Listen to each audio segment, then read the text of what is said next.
Call to order.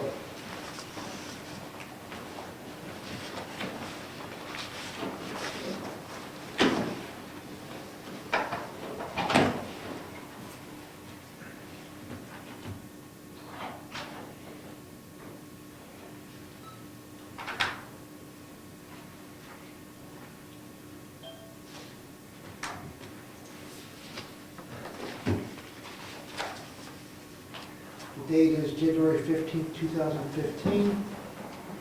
Time is 6:30 p.m.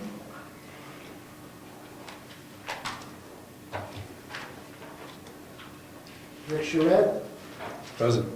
Rob Collins, Here. Gary Ciccarone, Here.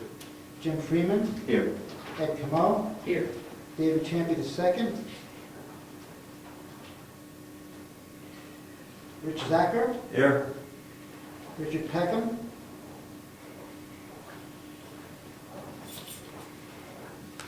John Merrigan.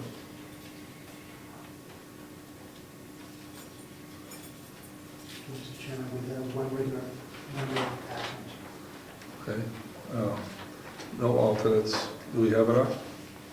But yes, we have enough for forum, sir. Public comments?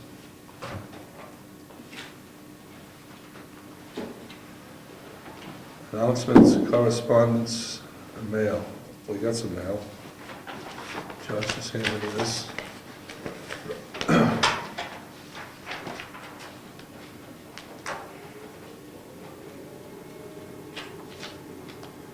Freddie Flaherty, NHTI course on planning and zoning laws in New Hampshire. This letter is offering us courses on planning and zoning laws in New Hampshire, running through March and April. The courses are basic planning and zoning concepts, the planning board powers and procedures, zoning board of adjustment powers and procedures, non-conforming uses, vested rights, accessory uses, motions for rehearsing, and appeals from decisions and planning zoning boards.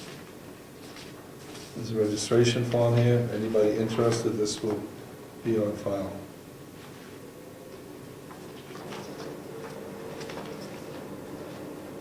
File what charges?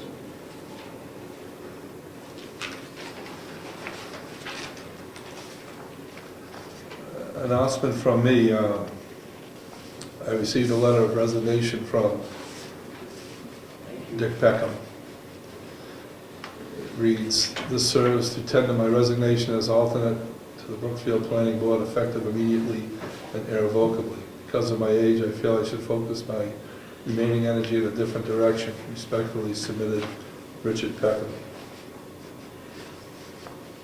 I emailed him back and accepted his resignation. All these charges. Yes, sir. Mr. Chairman, I'm sorry, point of order. I think we have something in our rules of procedure regarding resignations. Thank you. Okay, let's have it.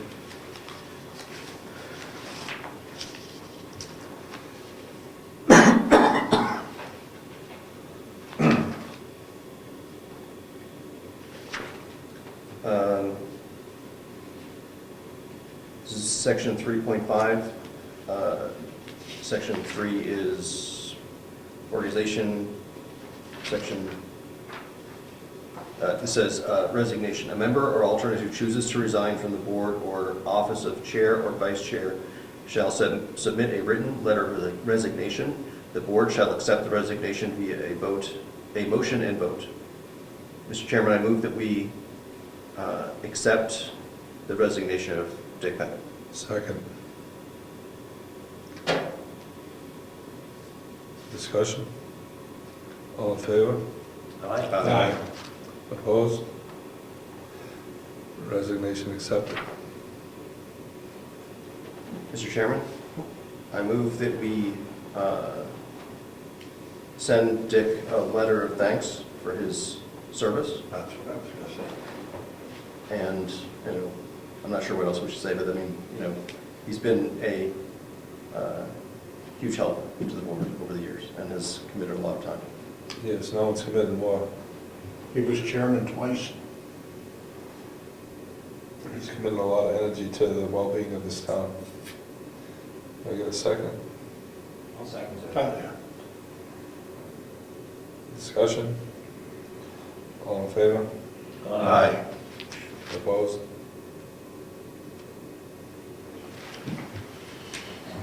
Would you like someone to draft that letter? Yes, please. He's really very good at that. Would you draft us a letter, Judge? I'd be happy to, sir. Would you distribute it to us when it's done? Yes. Thank you.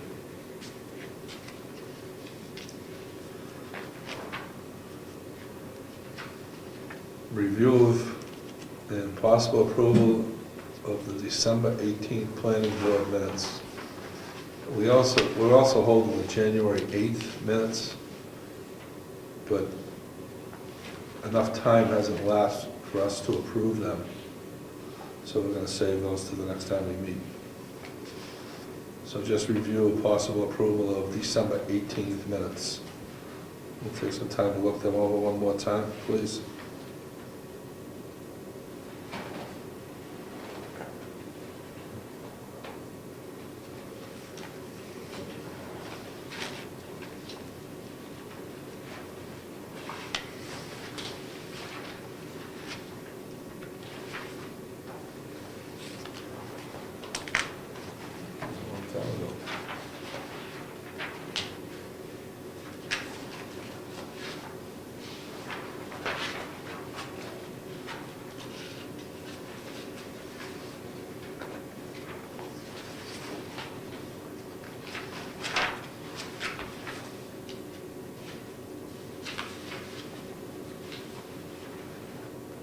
Mr. Chairman, on page 3 of 10, under old business, ACIP number 1, number 2, says Vice Chairman Rob informed the planning board, I probably should have my last name there, informed the planning board members that he, while in attendance at the selectmen's meeting he had witnessed. I think that the he while should just be while. That while in attendance at the selectmen's meeting. Maybe just an extra word there. Okay. So remove while? So add Collins and remove he. Remove the first he. In the first line.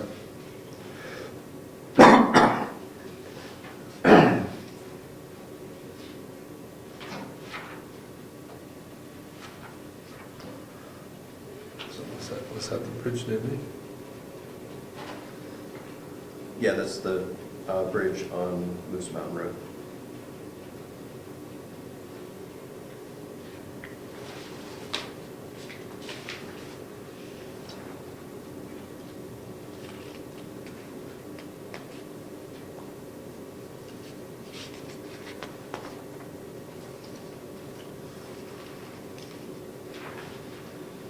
I guess I have a question, Mr. Chairman, about the public-private road.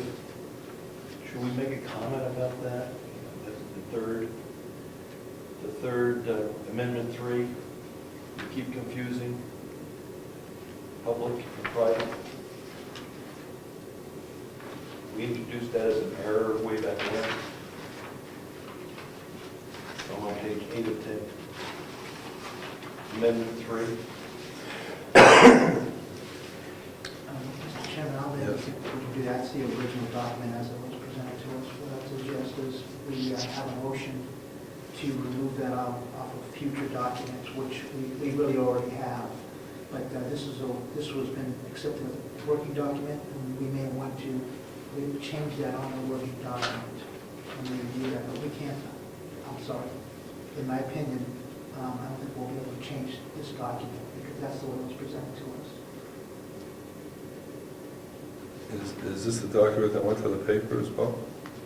We took the wording from this for the first publication.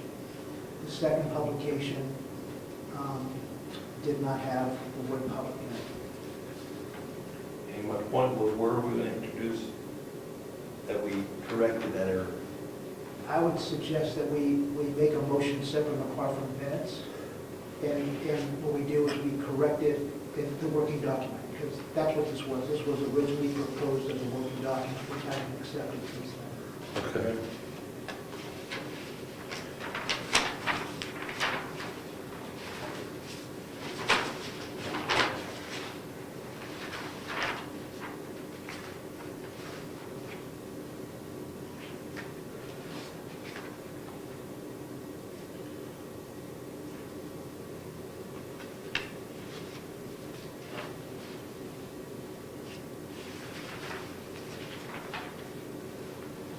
Mr. Chairman, I move that we accept the meeting minutes from December 18th, 2014 as amended.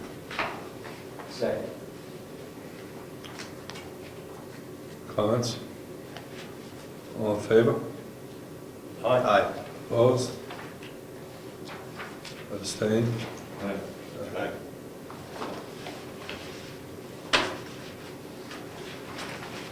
Minutes are accepted. Mr. Chairman, I move that we update I'm sorry, I gotta find the name of the working document. Do we have a name for the working document, George? Yes, we did. I don't know if it's in this document, though.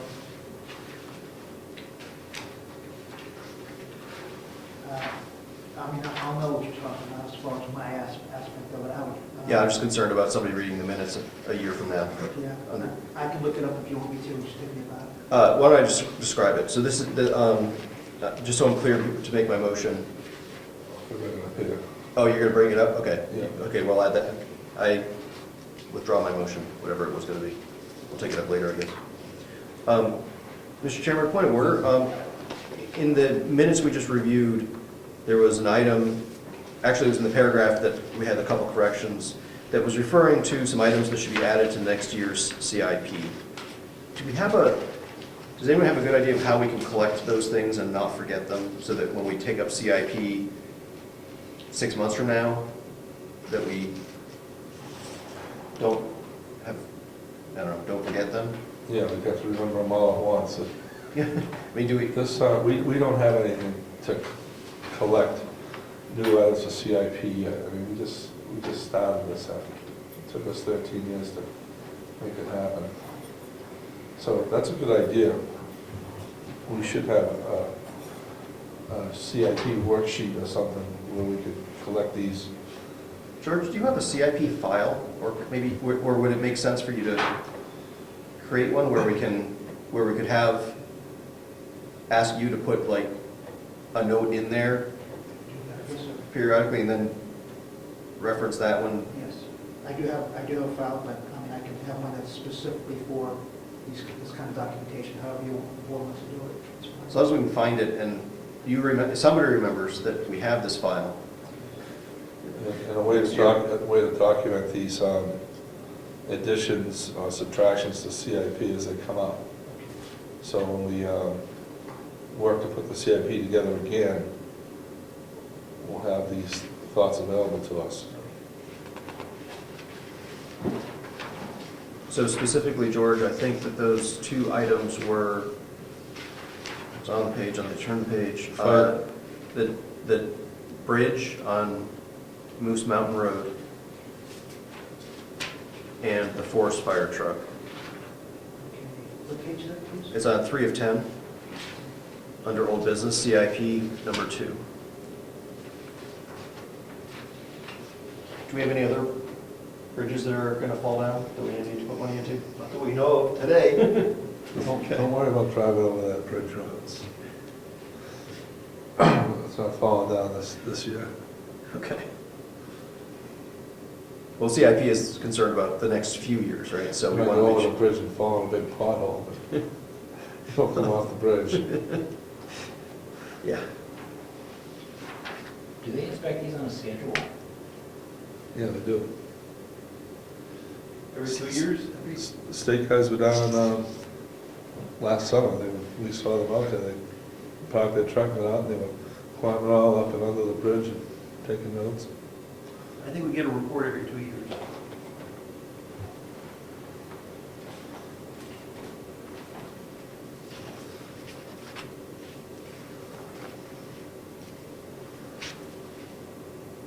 business. A, it was brought up by the Vice Chairman, a proposal that the town attorney annually address the planning board to review changes in legislation. Rob brought this up, and you, I'm not sure I brought it up, but it was a discussion that came up in the meeting where I was chairing, that you were on December 18th when you weren't here. do you want to elaborate on this for us? I believe the discussion was basically there's new laws every year that are affect what we're doing, and this was in the context of these new notice requirements that if certain kinds of zoning changes affect fewer than 100 or fewer properties, we need to send them first-class mail notifying them of hearings and things like that. So I think the boards in general, I think, was concerned that we make sure that we have a way of finding out, as just our normal procedure, about stuff that's important to our zoning.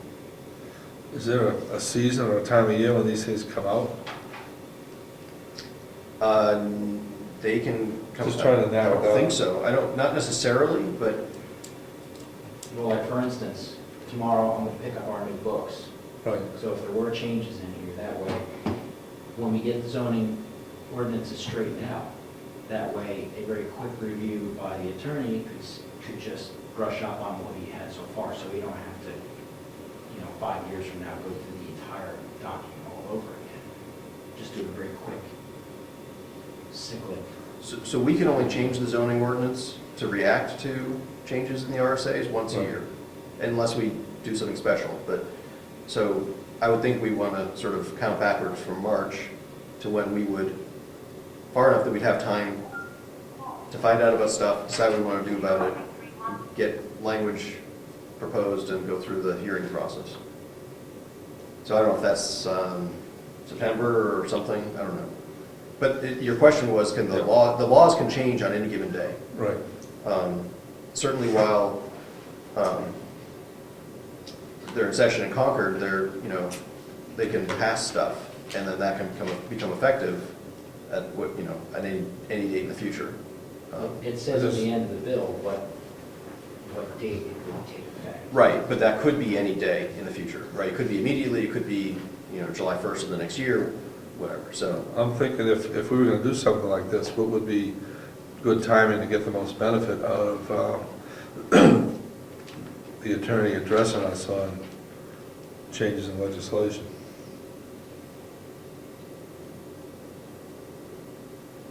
Mr. Chairman? Yes.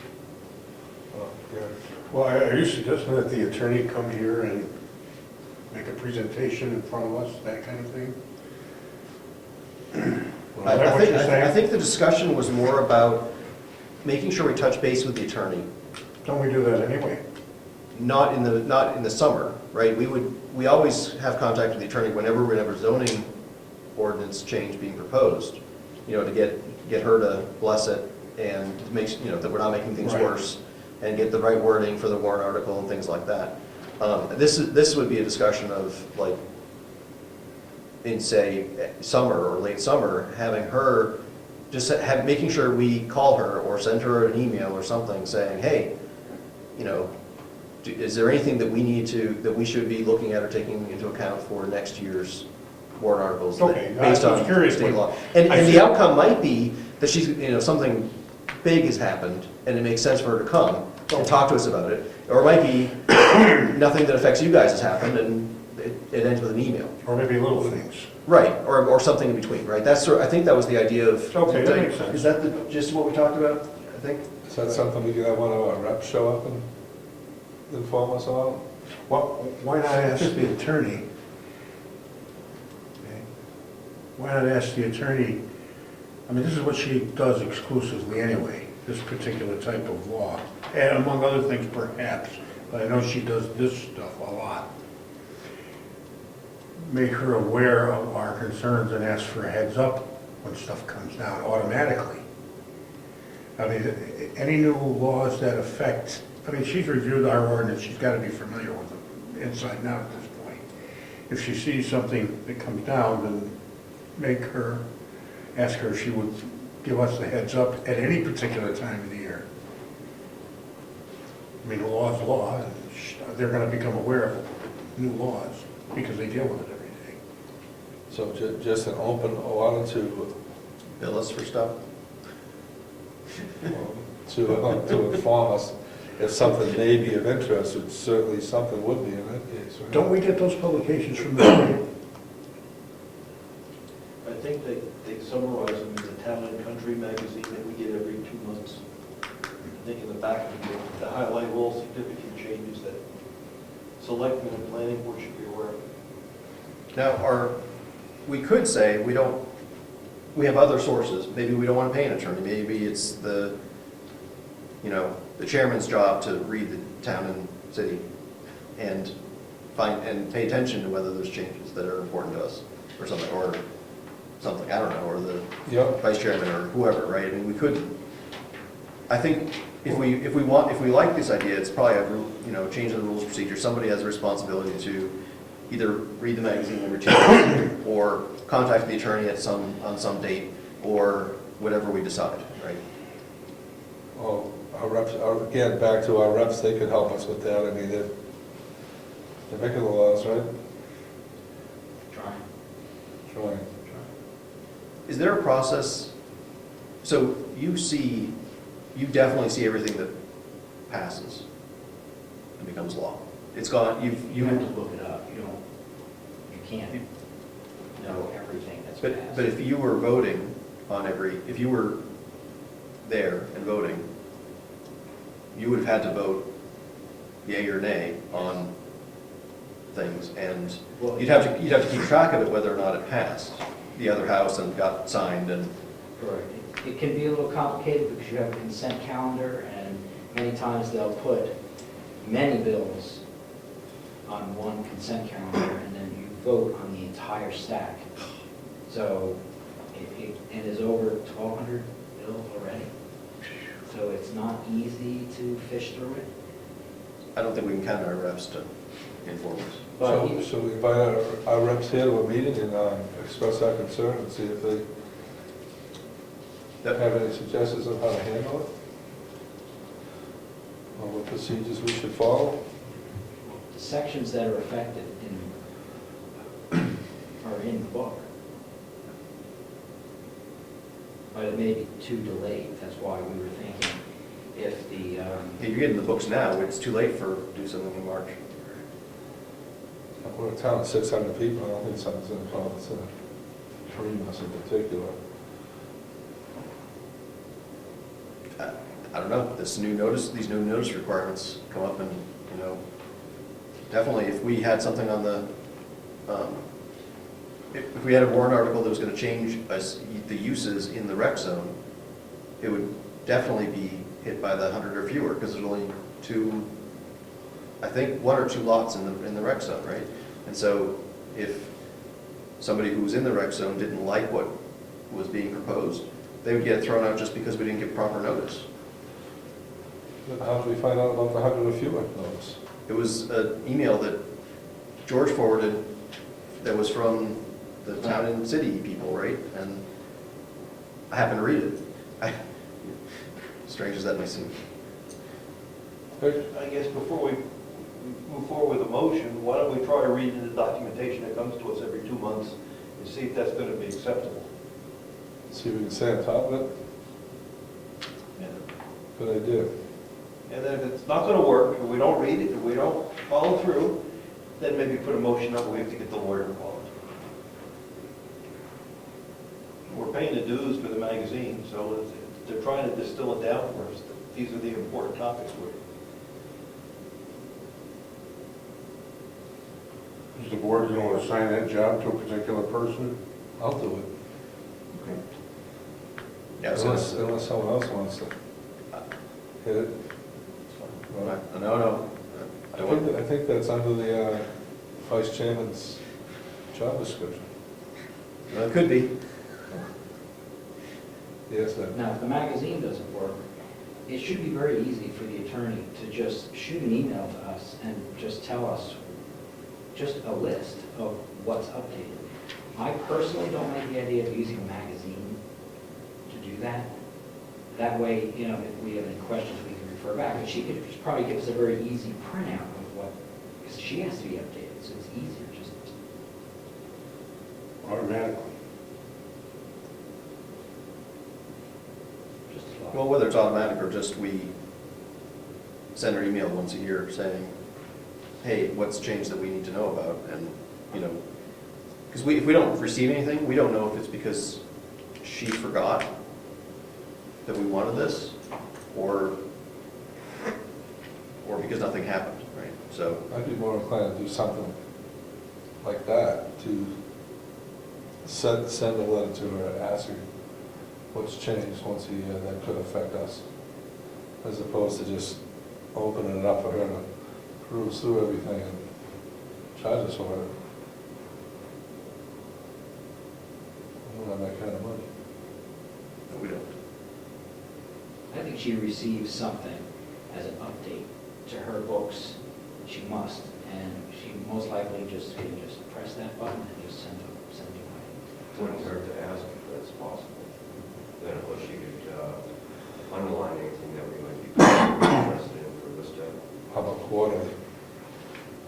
We can't do anything with it until we're coming, I mean, we could go through the warrant article process in April, right? And just, put it on the shelf until the next March, but it might just be easier for us to, we can't do anything about it until the fall. So, for real. So we should send her, Maybe just do it once in the fall.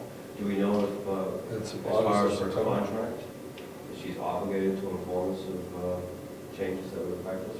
we're asking her to inform us I for don't know if I pay. have her contract, so. I was wondering if there's any changes that come up, like even just forwarding changes or a list of changes that we make, if that's We're asking under her, her contract to do so. she comes, It's the planning board contract. Yeah, I I would- haven't read the contract. It's independent between the selectmen and the planning board. You have the lawyer you want, so it's your contract.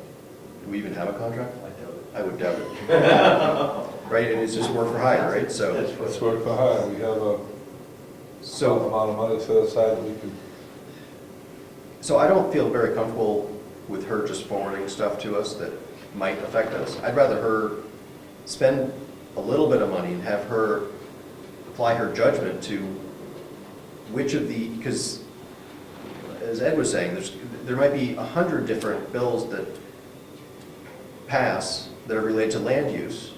And we don't want her to send us 100 emails forwarding things that have happened. We need to know the ones that affect us. right. So what we're suggesting is that maybe they put out a newsletter to all their clients, so we share the cost. Or that she answer a letter once a year. You could do that too. Right. I was trying to get the cost down, but. How much can she charge to answer a letter?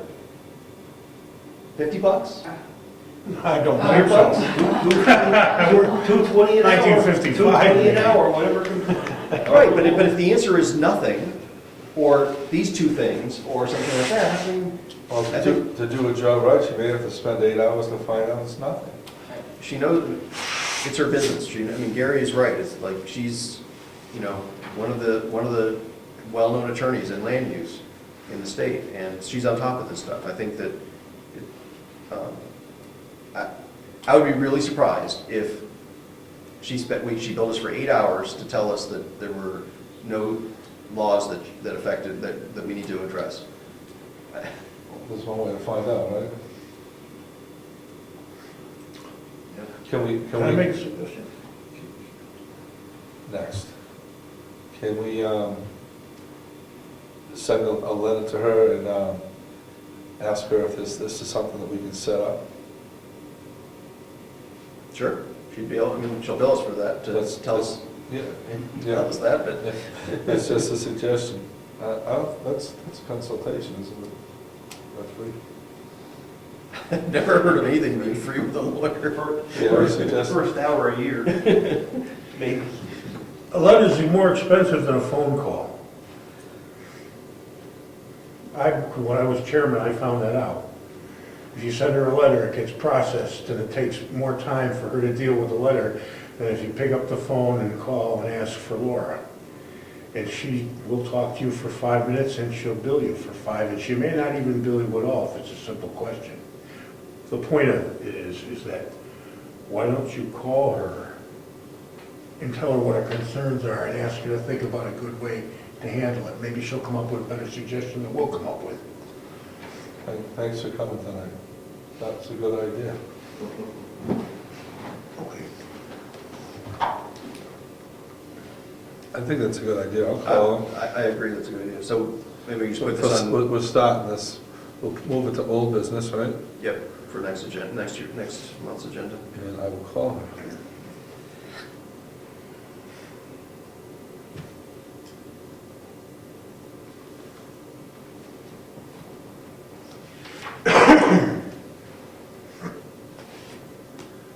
If I get any earth-shattering news, I'll inform the board.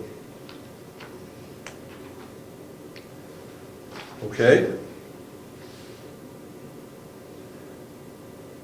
Next item B, proposal to amend the rules of procedure in regard to publications and postings of proposed ordinance amendments.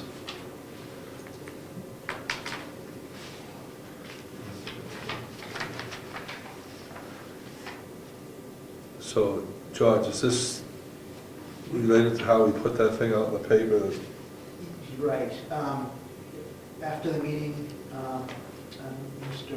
Collins suggested that what the board may want to do is to actually, that one proposal would be to possibly have a template, just like we do, of sending out letters to people who are considering subdivisions.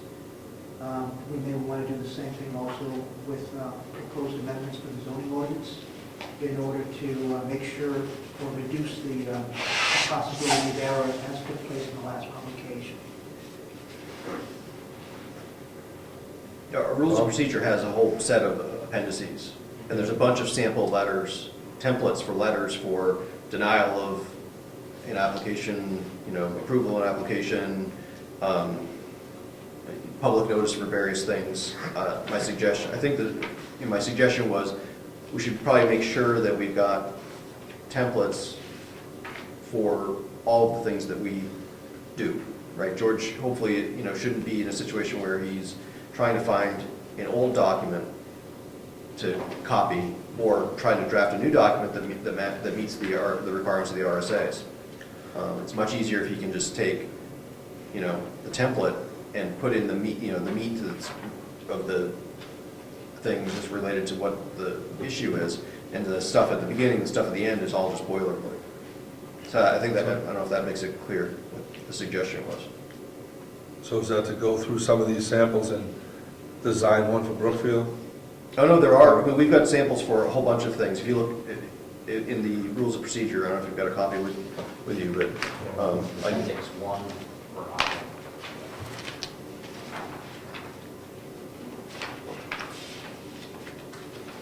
so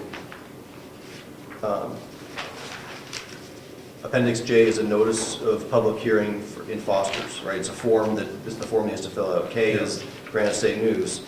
L is a notice of public hearing for the publication sample. This is for a subdivision application. Well, we don't have, and there's one for the town bulletin, the public hearing for a subdivision proposal. We don't have one for a zoning ordinance change, for example.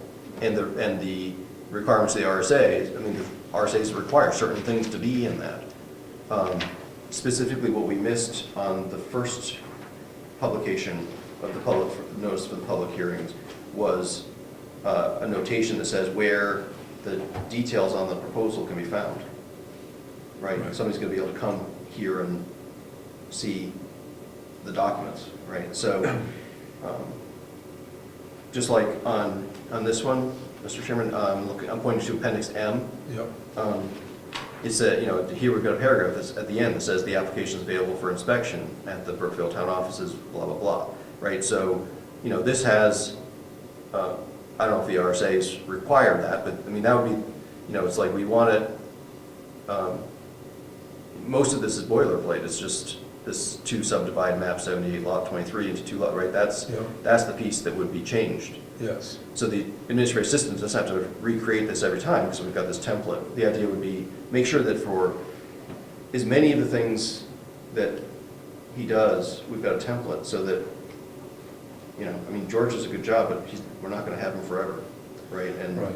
you know, So make it so that somebody can be the administrative assistant and So get you it right. suggest that we add templates as we come upon them, or do you? Yes, and specifically, I think we should add one for the zoning ordinance publication. Do we have anything started, or is this going to be new from the beginning? Well, George just had to do it, so we can probably take whatever he just did as the template. Okay, and we'll review it next time? George, did you give us a proposal for that yet, or? You mean the one publication was put out?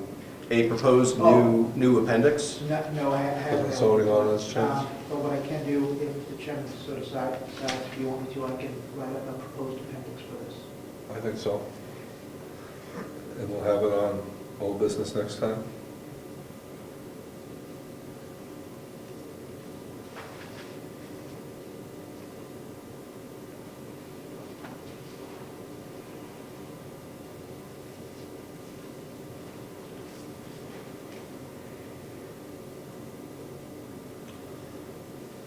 Is that satisfactory? I think so. And George, do you know of any other documents that you've had to create, or you know you will have to create that we don't have a template for that would benefit from that? I have some questions, is what it is off the top of my head, and I know this isn't quite what you asked, but one of the things that was brought up by Mr. Peckham at the last meeting was that what is published should be the exact same thing as what is posted on bulletin boards. And if that is what it should be, then it should be made clear, I think, in the rules of procedure. The reason I'm saying this is because if one looks at the template for the publish of, I don't know if it's a subdivision or what, and compare it to the posting, you'll see that it's a lot of wording on the posting versus not. I mean, your point was excellent, and that is, we can always add more, but if it is supposed to be the exact same thing, then I think that's something we need to add to the rules of procedure to avoid confusion on that. It should be the exact same thing anyway. Well, I don't disagree with that in theory, but I'm not sure the RSAs say you have to post notice and like for the zoning ordinance in 2 places, you know, in town plus in the paper, and there's requirements for how often where the paper is and how often it publishes and whatever, right? And it doesn't say that the notice has to be the same in all of those. That all of those notices to be valid have to meet the criteria that the RSA's lay out.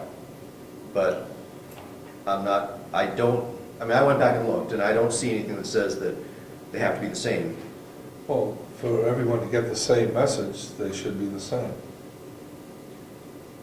The RSA's don't say that everyone has to get the same message. They say that people have to, I could pull it up and probably maybe find the right wording, but it's basically that the RSA's say that the notice has to give you a good enough idea about what's going on. Scope and purpose. Thank you. Yeah, thank you. So as long, we have to post, in this case, we have to post in 3 different places. I think that as long as we meet that requirement of scope and purpose, as well as, you know, time and location and whatever, all the other requirements, in all 3 of those, they could be different, as long as they all meet those requirements. So now in practice, it doesn't make sense to me why we put one thing on this bulletin board and a different thing up on Stoneham's bulletin board, right? It doesn't, why would we do that? Different factions. Now, I can see a reason why we might do something different between the newspaper, because we're paying by the letter or whatever for the newspaper, whereas the bulletin board it's the cost of printing the piece of paper, right, which is it's essentially free. Right. So the newspaper has to meet in my opinion, the newspaper can be the bare bones minimum to meet the RSA's requirements. The bulletin boards could be something more complete, and anyway. So you think we're okay with what we're doing? I think so. I think as long as it's noted that the full, the full document can be read at stone corners, the posting here, or on request at the town hall, that should cover us as far as that, because my point was going to be the same as Rob's, that print ads are going to cost you a lot more to try and print everything that's included in the notice. We also make the full documents available in one place, Yes. and all those documents can refer, all those postings can refer to somebody coming here and seeing it. Those postings can Are also. the postings at Stone and Road and the postings in the town hall different? No. Generally, no, I think, but I think it would still be a legal public hearing, even if they were different, is my point, Okay. if that's a reasonable point to make. I mean, I don't mean. So right now, the postings at Stone and Road and the postings here are the same. The one on the paper could have some abbreviations or something to make it less expensive to post. It still has the same spirit. Yes, it has to make sure that somebody who reads it can understand, at least in general, what the topic of the public hearing is, And that's all. where the public hearing is, and where they can find more details about the That's public all hearing. according to the RSA's? Yes. Okay. Question, is this pretty much a discussion about templates? This is a discussion about templates, but we kind of got hijacked. I'm just curious, because I missed a couple of meetings. We're on and to something therefore else I'm- because it was a good hijack, so. No, why don't you make two templates, one for publication and one for posting? Yes, I think that's what I think That was the question. I think that's what we've got in the rules of procedure for like subdivision So, public hearings. so George is gonna make for us the template as to what he did the last time on the zoning ordinance changes. Right, any Then- documents he had to Then create. George brought up, in addition, the postings being the same. And Yeah. it's just a template for that. I just wanted clarification, because I haven't been doing the exact same thing. I've been doing exactly what the Vice Chairman has been saying. According to the vice chairman and the RSA's, and I tend to agree with them, we're okay with that. Yes. The only reason I brought it up was because it was brought up at the last meeting. I want to make sure we were all on the same page. And again, I will conform my world to the town board signs. I think we're okay with that part. So the zoning ordinance change template, we'll see that next time, Judge. Issue. And, Mr. Chairman, if you Yes. don't mind, George, you might want to just look at the other templates and just eyeball them with because, with the idea of making sure they're as complete as possible. I'm not asking you, I know you're not an attorney, I'm not asking you to go and research the RSA's, but just, if you notice anything, why don't you propose any additional edits that you see in that area that's going to make your life easier and make us less likely to screw up. Thank you. Okay, any more? Attendance review of planning board members and alternates. This was brought up at the canceled hearing, last week's meeting, that we do have members and alternates that don't regularly or do not attend the planning board meetings. In particular, we have one alternate in that situation right now, and before we go into the town meeting and have new elections, that has to be addressed. So the RSA's show a procedure to address this. Well, Our rules of procedure do, and there are some references to RSA. So the relevant, if anyone else sees other parts that, I see 3 sections that are that seem relevant, and there might be others. Page on. I'm on page 3 of 17, section 5, duties of members and alternates, 5.1, member responsibilities, 5.11. Members are expected to attend each meeting of the board to exercise their duties and responsibilities. And then in bold it says, any member unable to attend a meeting shall notify the chair as soon as possible. And then also section 5.2, alternate responsibilities, 5.2.1, alternate members shall attend all regular meetings and stand ready to serve whenever a regular member of the board is unable to fulfill his/her responsibilities. And then in bold it says, any alternate member unable to attend a meeting shall notify the chair as soon as possible. And then finally, section This is in alternate responsibilities as well, section 5.2.5 on page 5 of 17. If an alternate member indicates by behavior or absenteeism a lack of interest in serving the board may, by a majority vote, request his/her resignation. Failure to resign may result in removal by the Board of Selectmen under the terms of RSA 673:13. There's, people have missed meetings. I've missed meetings, Gary's missed meetings, and we've always called in to let people know that we're not going to be here. One alternate in particular, John Merrigan, hasn't been to any of the meetings past the first one. So, you know, we're looking forward to having him on the board. But it doesn't seem by his lack of attendance not to be working out. Gary? I got another suggestion. Go ahead. John's a friend of mine. Right.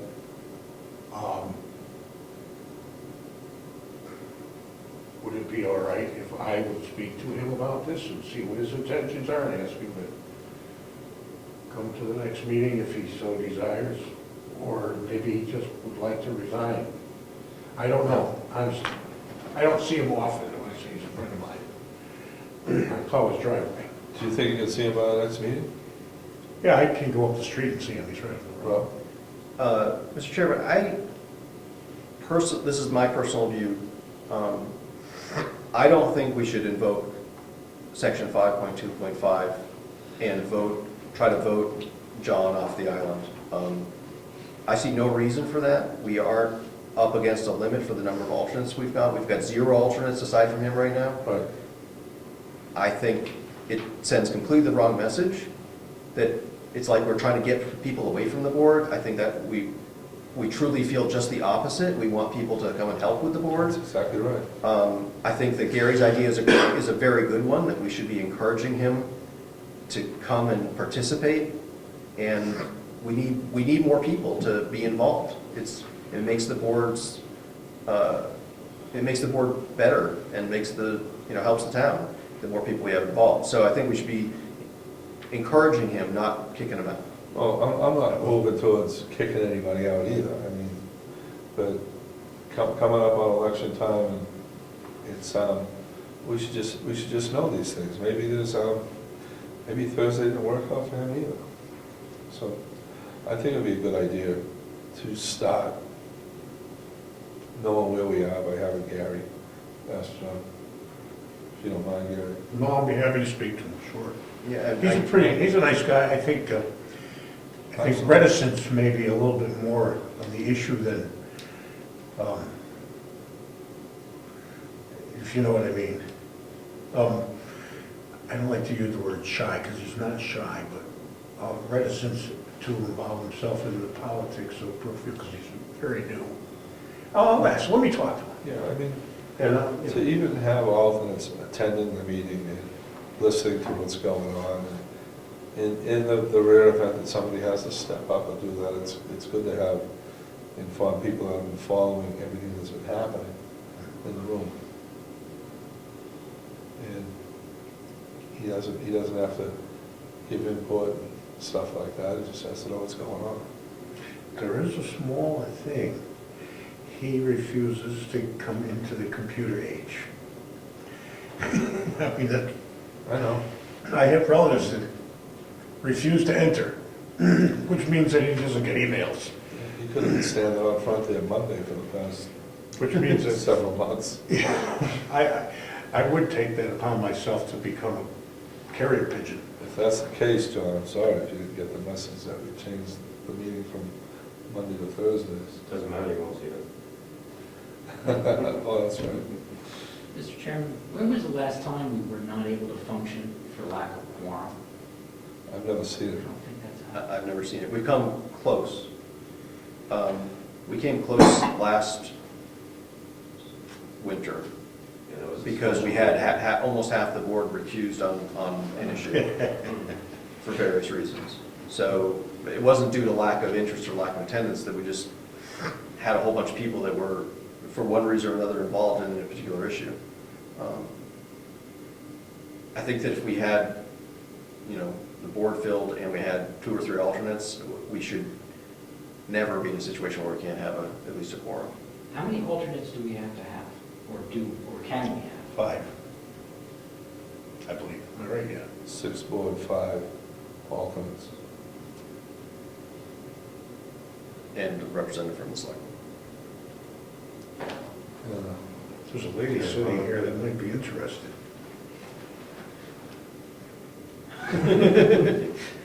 Alternate? See, this is why we don't have a lot of public in Thanks, Gary. attendance, because every time someone shows up, we try to net them.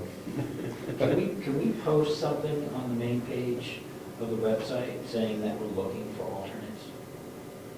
I don't know if we have that now, but Everything that we posted from the planning board to the town letters and everything always says that we, It's much more successful for somebody to specifically reach out to a person that they think would maybe be open to it and, try to coerce them or, get them coerce. blackmail, whatever it takes, Yeah. to get them to come to the meetings and see if they would want to participate. free lunch, craft brew beer, San Rocco. maple syrup.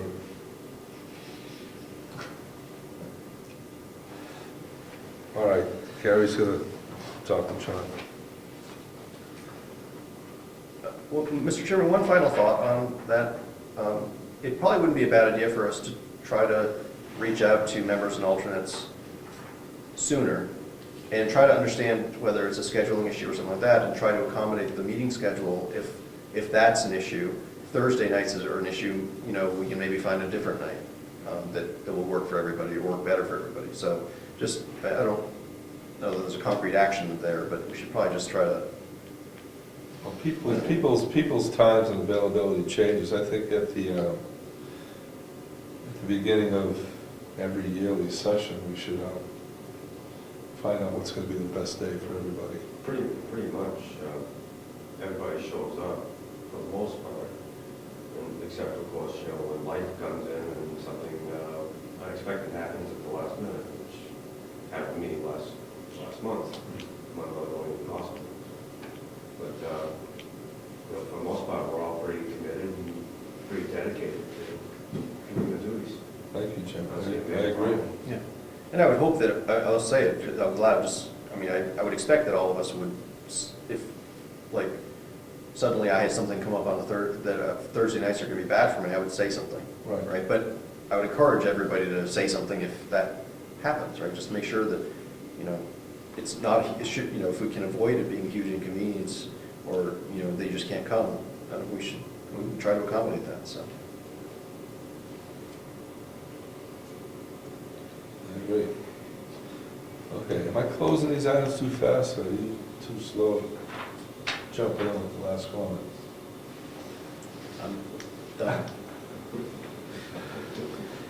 I added letter D to new business right away. That came up when we were reviewing the minutes. Rob came up with correcting Amendment 3, the working document, to remove, remove public and put in private. Did you come up with what document that was, Judge? It's on the computer, so I'd have to look it up. It'd probably take me about. It's the proposed, I don't know if this is exact wording that's on the document, but it's the proposed warrant article, proposed amendment warrant articles. And it has a date on it too. Amendment 3. And amendment 3 on that document, yeah. Do you want to have that ready for us next time, Judge? Yes. That'll fly. Well, we can just, I think if as long as we're all clear on what document we're talking about, we can vote on that and just, if we want to just get it taken care of. Well, we don't know the name of the We have an document. attached copy of the Do you minutes. want me to, Mr. Chairman? just- Do you want to take a quick recess and get the names so you can finish this? Yeah, let's just get it done. All right, how much time do you need, Judge? About, maybe 1 or 2 minutes. 3-minute recess.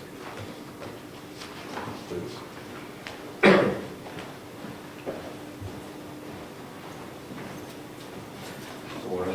I'm the one.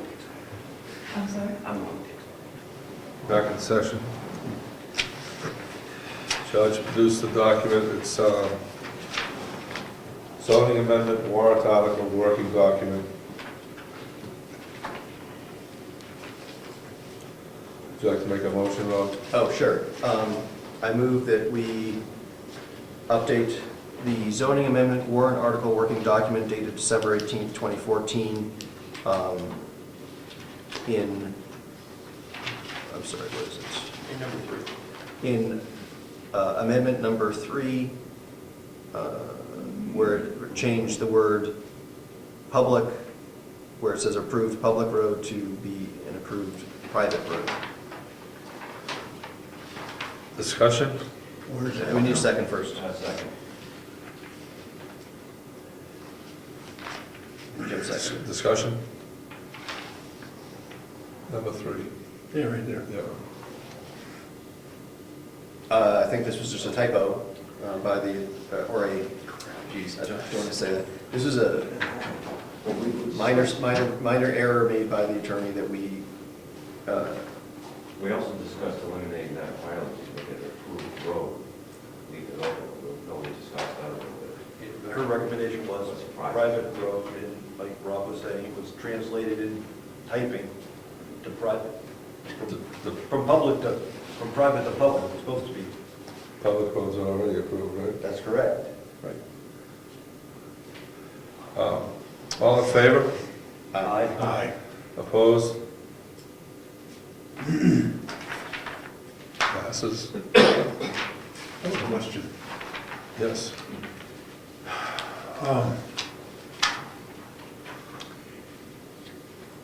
Oh, they're not numbered, let me see, this is the first one on the last page. What are you looking at, Gary? Pardon me? What are you looking at? Right here, manufactured housing parks. Which document are you looking at? Well, What's the front of it say? in front of it says zoning amendment warrant article working document December 18, 2014. We were just talking about that. Okay, you're in the minutes of January 8th? Is that what? Yeah. Okay, thank you.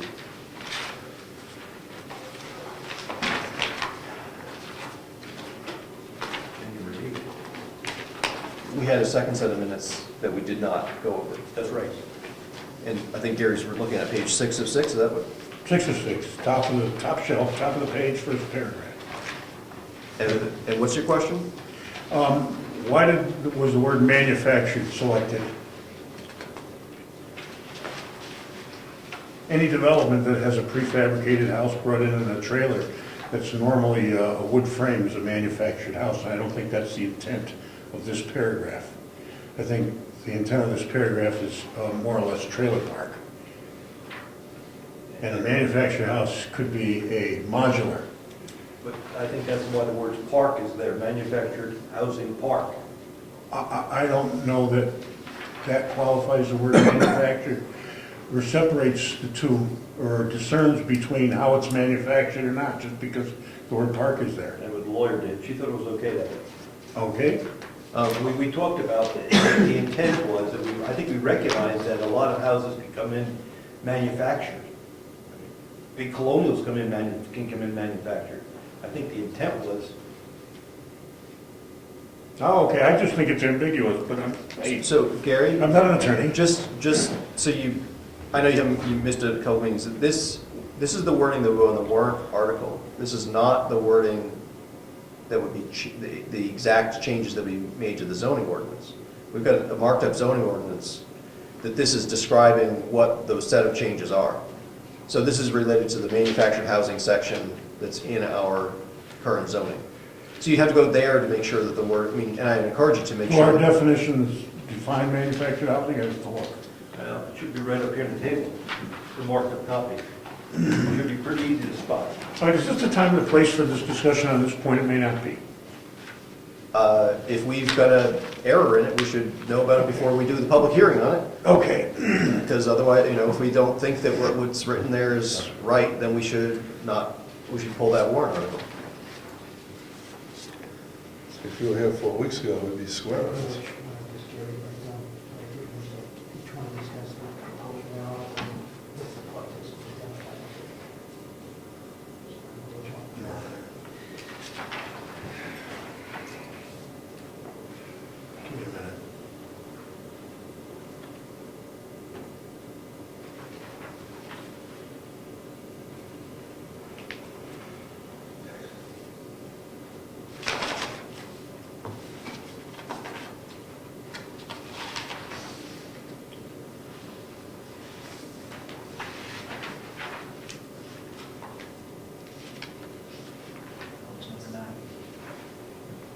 Yes. It's on page 11 of 16. It's the same verbiage. Let me read this somewhere. In favor of to clarify that either manufactured housing parks, and their recreational campgrounds, or camping parks are permitted in Brookfield. I don't know. I just think manufactured is the wrong word. That's my personal opinion. I'm not going to argue with the attorney. Do you think it's the wrong word because it includes modulars? in Yeah, addition to certainly trailers? would. That's a manufactured house brought to the site in one piece and dropped on a foundation. So if you were to set up a park like Robert's Road down here, Bob's Road, and what did he call it? What's the name of it? I got a senior moment here. You know, the Bob Leonard's development. Robert's Code. Something Woods. I can't remember. I go by it 40 times a week and I don't remember.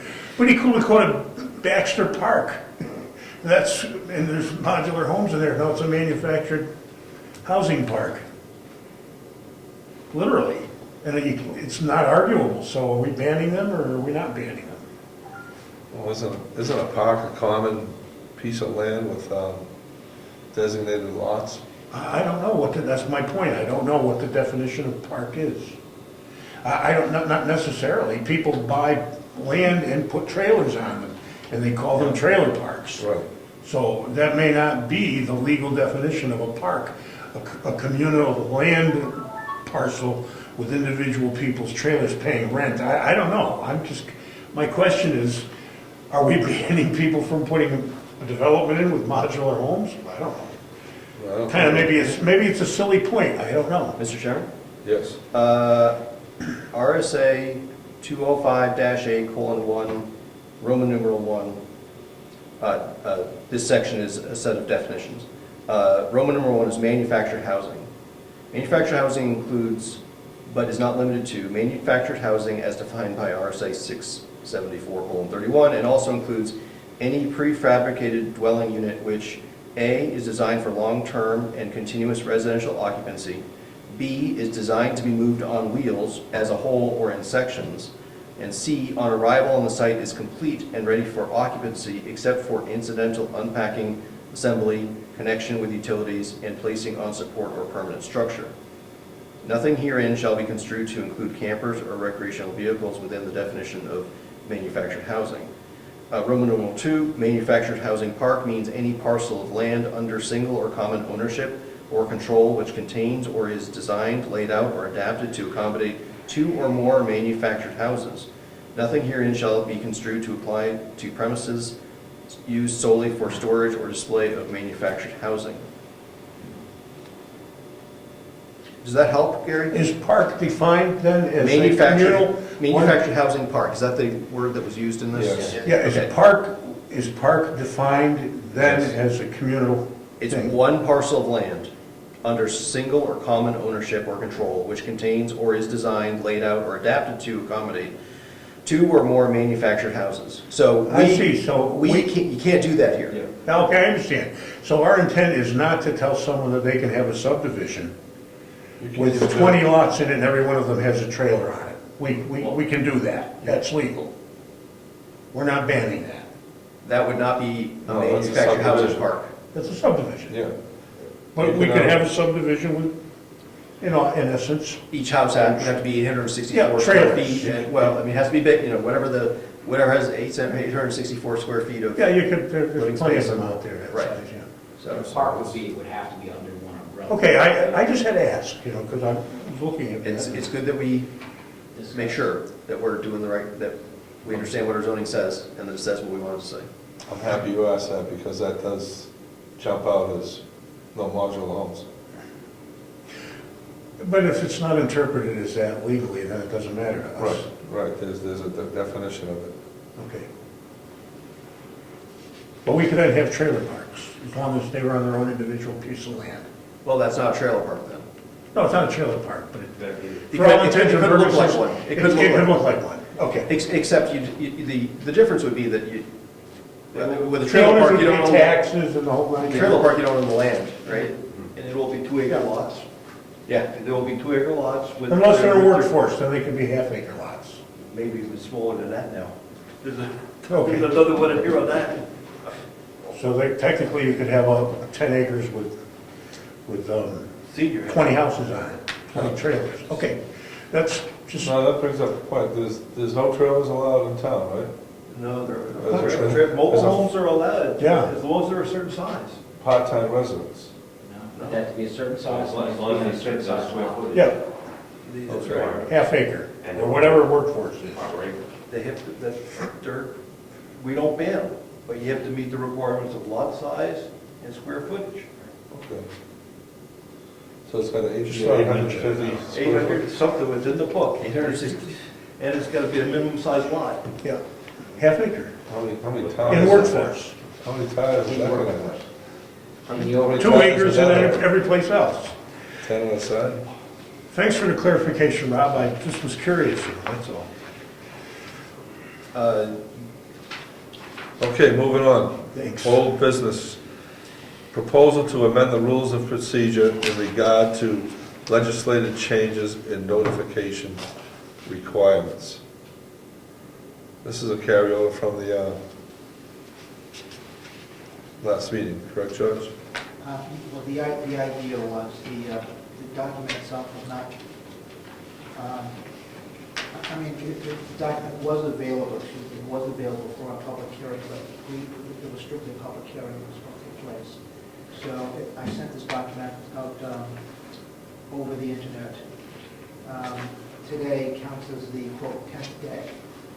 So that document, from what I understand, the rules of procedure, we can look at that document now and modify it, amend it, et cetera. Is that here? Yes, sir. Should have a pile of minutes. Looks like this. Yes. Okay, I guess I do have that. Do you have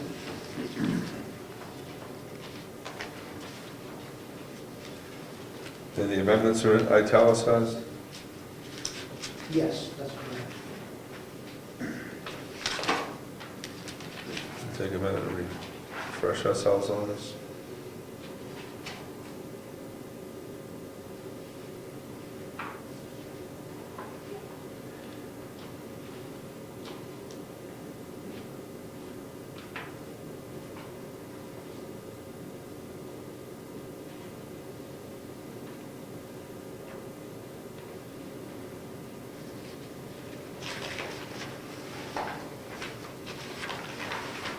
This probably list of duties.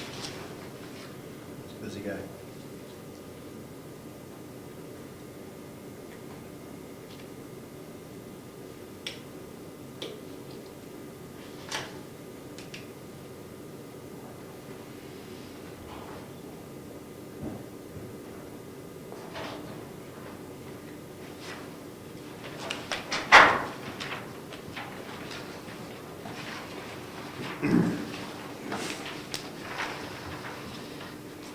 Hey, Dave. Everyone, deepest apologies. Glad you can make it. My daughter reminded me, she goes, it's Thursday then.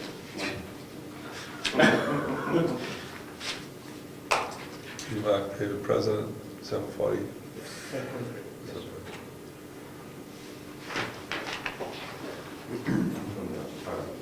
David, we're reviewing the rules of procedure, proposed changes. There's also this, I'm not sure where, there's this one too, the rules of procedure.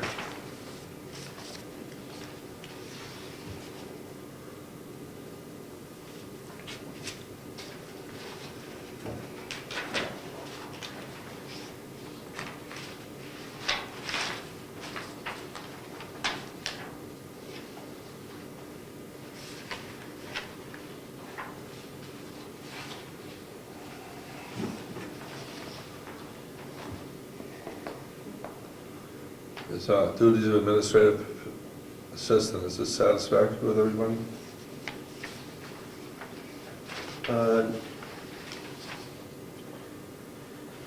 It's, I think what's there is good. I think that maybe we, well, one of my thoughts is that it's not, let me start over, sorry.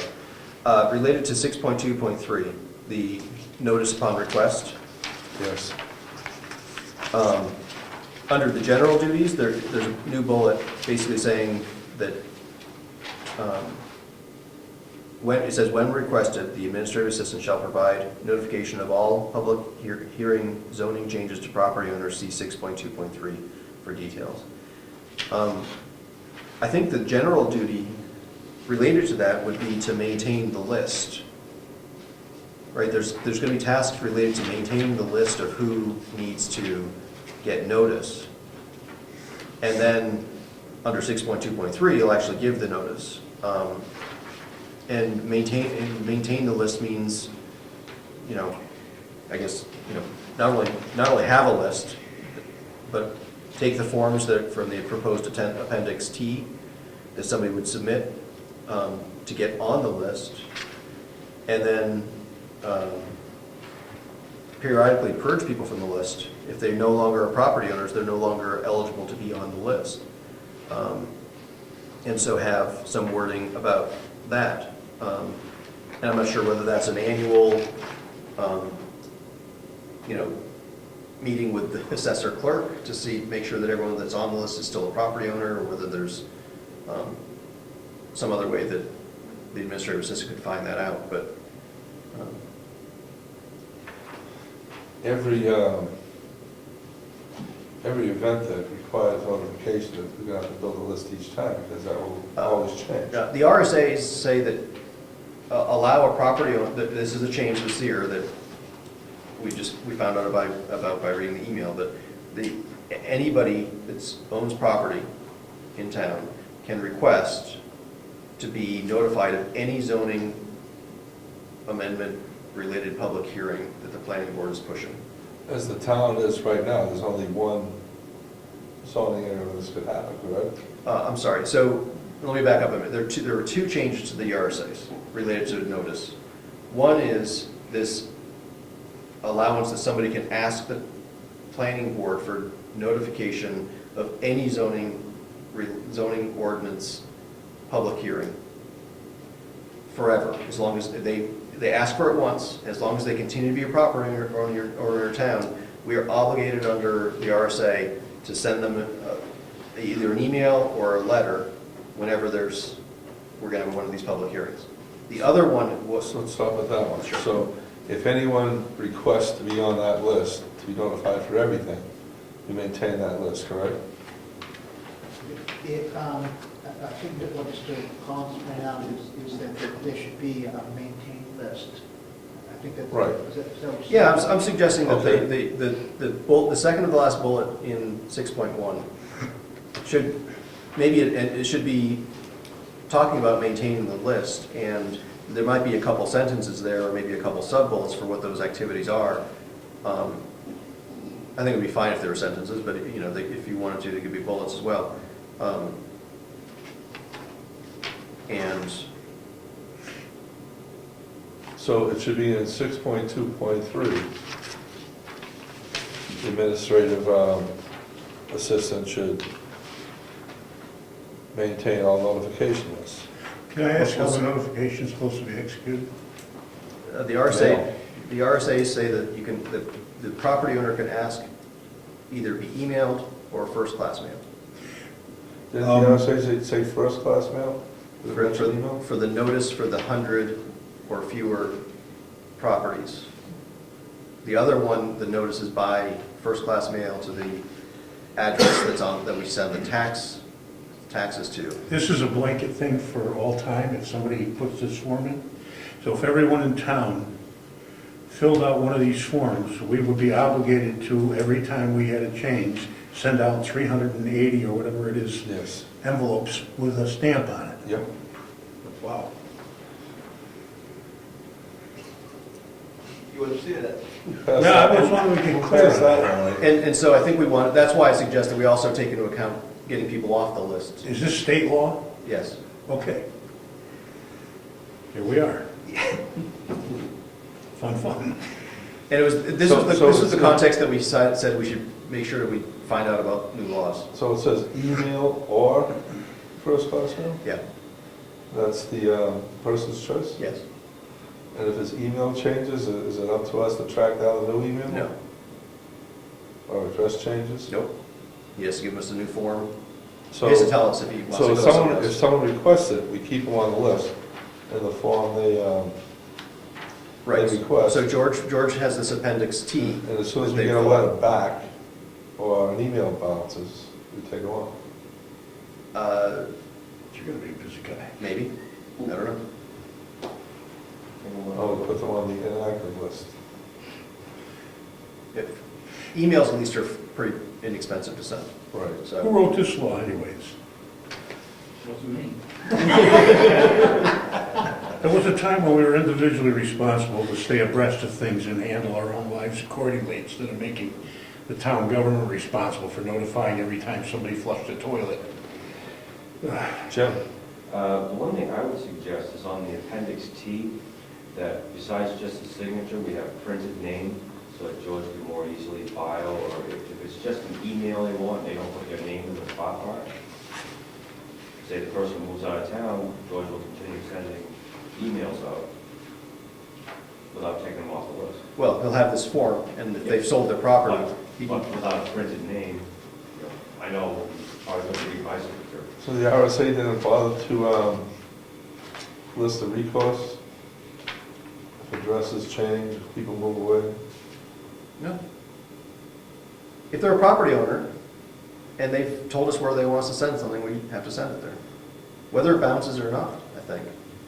Well, it sounds like we just need to maintain a list. Yeah, but it'd be And easy to continuously do send if it. we have, make sure we have a printed name, is what I'm saying. Well, Jim, they have to specify where the property is, Yes. and so if they sell the property, we know that we can, whichever form had that property on it, we can stop sending I it. understand that, Rob. But just the property, then he has to go into the records, finds out who owns the property. They just put the name down. If they just want email contact, you just type in John Smith and the email address. Then when it comes up that John Smith sells his property, he can take John Smith out without sending it. The problem is John Smith owns 4 parcels in town, What's the, right? How do we know that it was this last parcel that he just sold? what's the wording in 6.23 that's going to have George maintain this list? I don't think, Regardless, if someone writes in or calls or requests the list, to be on the list, we gotta put them on the list, and that's it. so I'm sorry, Mr. Chairman, section 2 is about hearing preparation.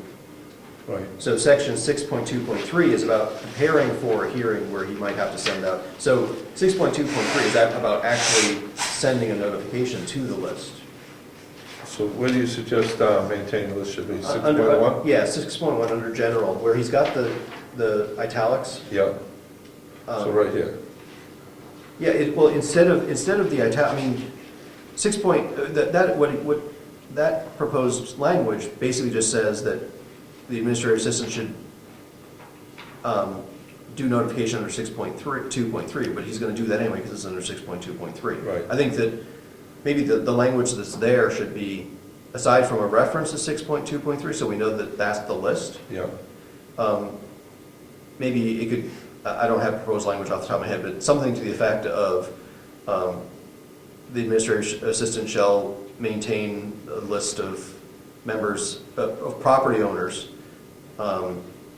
that have requested to be notified of zoning ordinance public hearings, or whatever's that's related to. per RSA. Per RSA, whatever.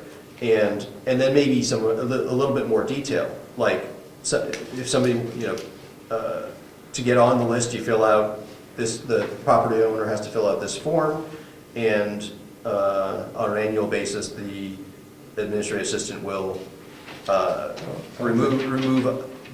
attempt to trim the list based on people who have sold, who are no longer property owners, or something like that. Does that make sense? Or am I? It makes sense because it's an RSA that people have to be notified if they choose to have all public hearings. So we should put in there that George should maintain the list of people that want to be notified. That's it. Does the RSA say that we have to solicit people for the list? No, absolutely not. They have to, let them figure it out.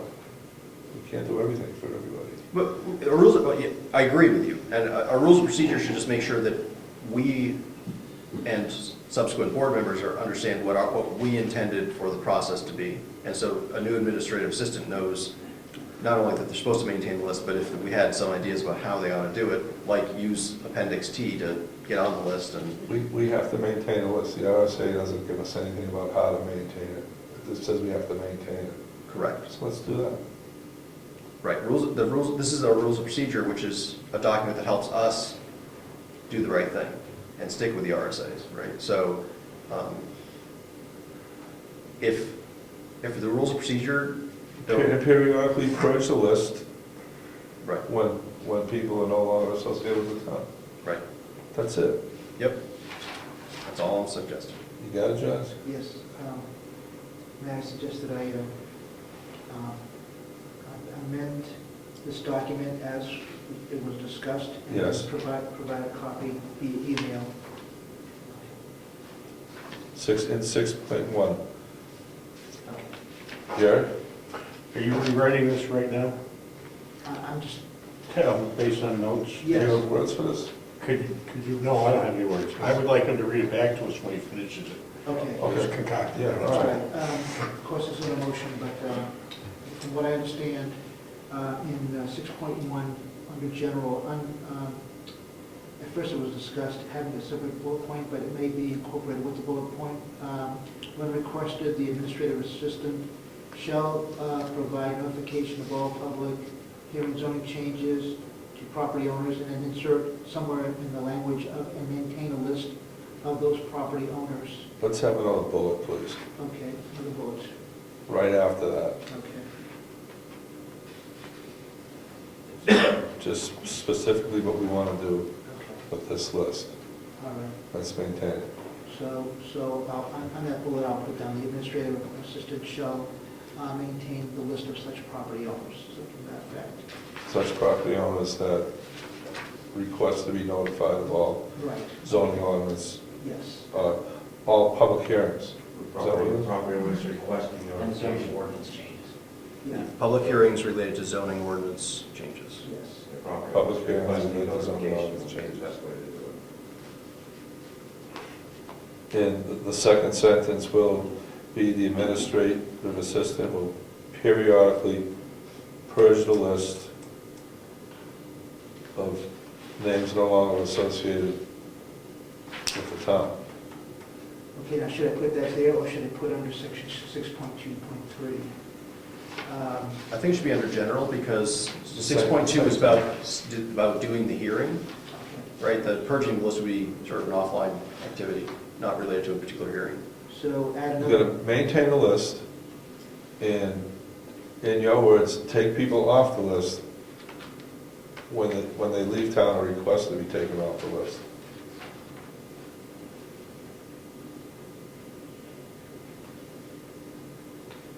Well, George may be right. It sounds more like this is, house, the list is being conducted under 6.2.3.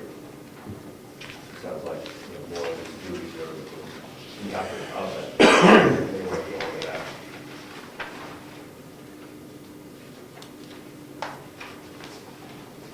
okay.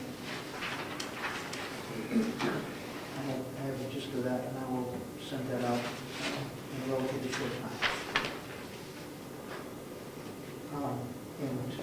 And also, Mr. Freeman's suggestion, should I add that to the printed? Just add C 6.2.3 for details again. But should I- That way they stays under the general duty. But should I also add? the- Right, Rob? Yeah, I think that making sure that it's clear which list is which, goes with which thing. Just a bookkeep under general duties. Yeah. Propose we keep it here. And refer to 6.2.3 again. Yeah, Just like the one in front of it. Just to, fit or to, 1.2.3, but it work either way. Okay, and under 6.2.3, there's, as Mr. Collins pointed out, there's no reference to Appendix T. So maybe something to the effect that those wishing to be on the list must sign Appendix T. and possibly add on that a part above the signature for a printed name as well, if you decide, Mr. Chairman. On 6.2.3? Yeah, 6.2.3, there's no reference to a requirement to sign Appendix T. I believe it was Mr. Zacker's, Appendix T is how you get on the list? yes. We're maintaining a list, we're not Well, going to do you that. could fill in by doing, all requests must be documented and signed by filling out Appendix T. Or just fit it in for that to make sure it's referenced. RSA's want us to maintain the list. Yeah.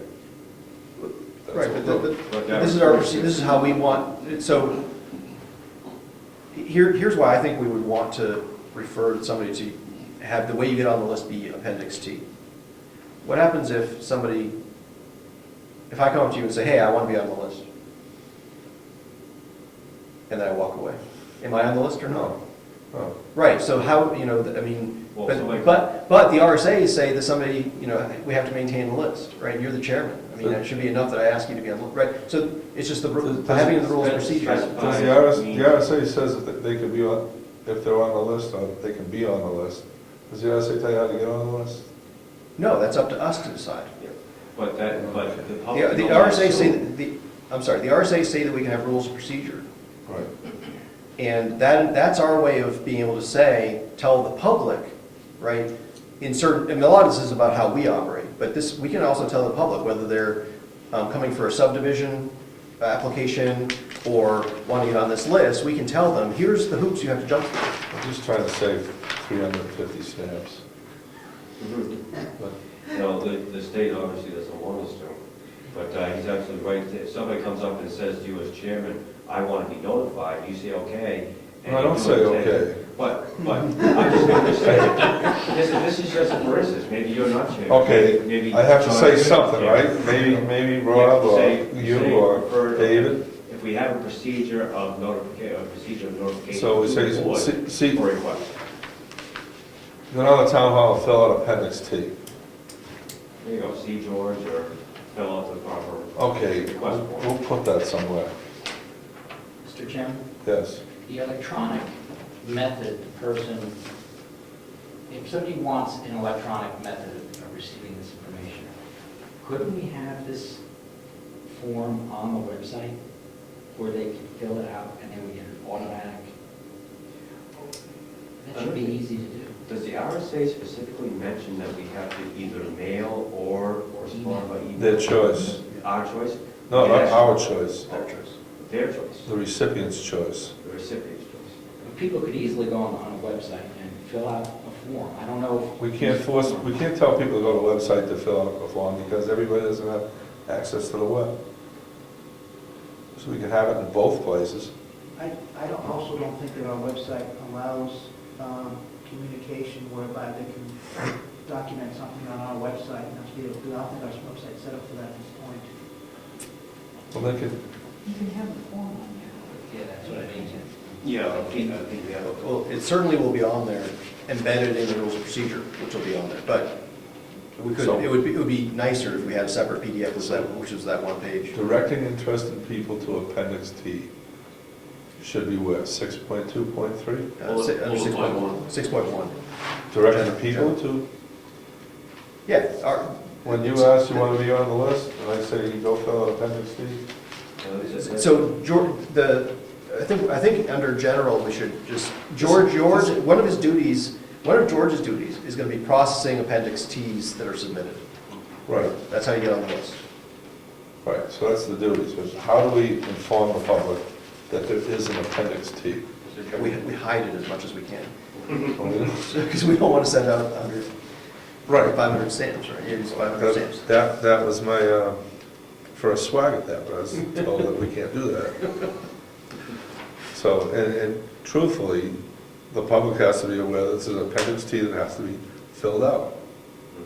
Yeah, I think we all need to be aware, when somebody comes and asks you, So- hey, I want to get this notification, you tell them, So in 6.2.3, they're asking about requests must be documented, signed, public hearing notification form. yeah, that shouldn't be under 6.2.3. I mean, that should, well, I mean, It's in there. Yeah, public hearing. we should try to list the form after that, appendix T. Well, See appendix T. 6.2.3 is about what George is doing to prepare for the hearing. And so it probably should, maybe the wording needs to be updated, that it should say that George is going to send, the administrative assistant is going to send the notifications to anyone who's on the list, Right. right? And stop there, All right? requests must be documented and signed on the public hearing notification form. That's this one. Right, and if it's, I mean, we should probably have under your general duties, under the general, you know, that you process those forms and update the list based on those, something to that effect. So, anyway, Well, we said he's gonna maintain the list. yeah, we may refer to appendix T twice, right, we vote, so make it clear how somebody gets on there and what George is supposed to be. Why don't we just put appendix T on the first bullet in front of, with public hearing notification form, Yeah, it's good. / appendix T, period, done.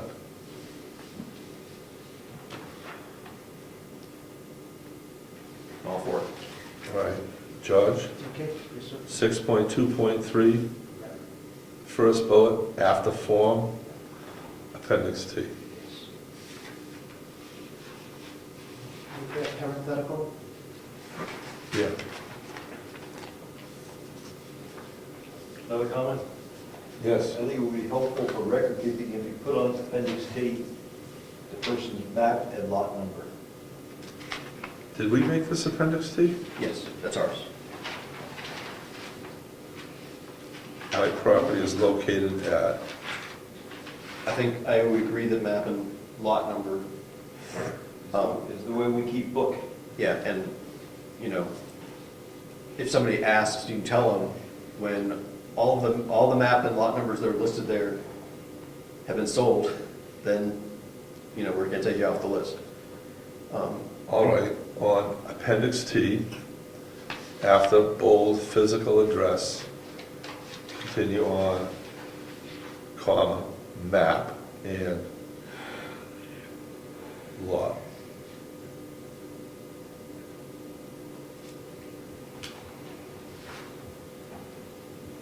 George, I'd also suggest, No, I wouldn't go there, that's the same too. It'd be under my property is located at. Okay, yeah, you're right, thanks, Jim, All right. so do we want their address, or do we just want the map and lot Oh. number? No, but the address and map and lot number. It shouldn't be after physical Right, address. because they could get it sent someplace else. Right, but, My property is located at, and we should have 2 lines, address, or 3 lines, address, map, and lot. Okay, I would also, Email yes. address. Yeah, mailing address would be. that's underneath here. Please send such notices to following address, the mailing address is going to this. They might live in Massachusetts and own property up here, This and, section, that could be the physical address in town with map and lot. I think map and lot would be Whatever, sufficient. as opposed to the address as referenced in Massachusetts. yeah, I think it's helpful to probably insist on at least make sure we have map and lot number, because Well, you can't do it, I guess. I'm not even sure, I don't know that every property here has an address. That's true. That's true. Some of the backwoods.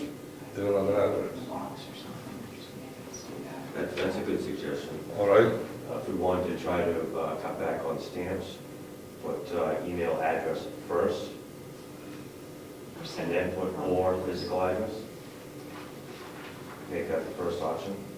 It's a really good idea. Yep. yeah, that's a good idea. George, I would also suggest that for. Wait a minute, he hasn't even got down the ideas we gave him. I saw him finish. All right, well, what's? Are you ready, George? Okay. I guess my thought is, maybe we can have some part of this form that you can fill out that reflects what date they were actually put on the list, what date they were taken off the list, any notes related to that. You know, maybe have a line go all the way across and, you know, for official use only and, you know, something like that, so that you can I'm not sure whether you want to have the date that it was received, the date that it was added, the date that it was removed. But maybe think about what you think would be useful for just maintaining the paper trail. Because the reason I suggest that is because somebody's gonna, there's gonna be a lawsuit that says that we didn't provide proper notice because we didn't send somebody that thought they were on the list something, and we should at least have a paper trail about what happened with that person on this list. Find out who sponsored this. This is 675:7. Changes went into effect this year. They're not in the book. Okay. No, the all RSA's this- there, but it My doesn't money's have on these the lawyer's changes. lobby. Is that in effect now? Yes. You want to fill out an appendix T? I'm just thinking about the hearing. You can. Okay. We're working on a process. So if in the I meantime somebody the comes and asks us, underside. we had to get them on the Let's list. go over what we got here so far. I, the underside, my property is located at map lot, right? And then, does everyone think that's a good idea to put, please send such notices to the following email up top, and then or physical address, put that on the bottom? Yeah, I think that's a great idea, because somebody might just be filling out the form. You really need to From say top the to bottom. mailing address, excuse me, sorry. to add. Yep. I don't get mail at my home, and other people may be in the same situation. To the following mailing address. You can ask for their physical address in addition to their lot and map if you want, or map and lot, The- sorry. The map and lot is how, But it gets confusing if you ask for physical address and they don't get mail there. Yeah, I think that's right as well. that's right as well. So, please send such notices to the following email address, and then underneath that, or the following mailing address, and put the 3 lines. And then a line across the bottom, official use, and what you can put down there to track this, date on the list, date off. And the suggestion was also that a printed name be added above the signature, if that's necessary. Or below the signature. Whichever's proper, Judge. Whichever's proper, above or below. Below would be normal. You know, all our forms to be consistent. They put a box instead of a line for official use.